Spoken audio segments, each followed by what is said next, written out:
Hi friends, అందరికి నమస్తే. అందరూ బాగున్నారా? ఇవాళ మా ఇంట్లో వాళ్ళు అయితే మటన్ అయితే తేమని చెప్పని అన్నారు.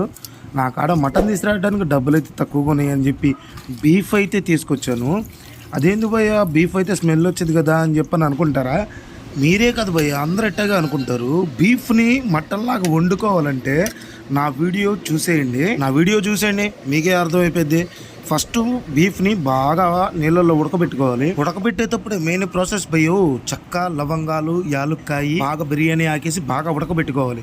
వాటర్ ఎక్కువ పోసి ఉడకబెట్టుకున్నారనుకో స్మెల్ అయితే స్మెల్ రాకుండా ఉండాలంటే వాటర్ ఎక్కువ పోసి ఉడకబెట్టాలి. ఉడకబెట్టిన తర్వాత తీసి నీట్గా చిన్న చిన్న ముక్కలు అయితే చేసుకున్న తర్వాత నూనె పోసి ఫ్రై చేసుకొని అల్లం చున్నులపాయ పేస్ట్, కొద్దిగా గరం మసాలా పౌడర్, చింతపండు, కారం వేసిన తర్వాత బాగా ఫ్రై చేసేయండి. దీనమ్మ జీవితం మీరు తిన్న తర్వాత దేవుడు గుర్తు రాకపోతే ఇది మటన్ బీఫ్ అని నన్ను అడగండి. వీడియోగా నచ్చితే లైక్ చేసి సబ్స్క్రైబ్ చేయండి.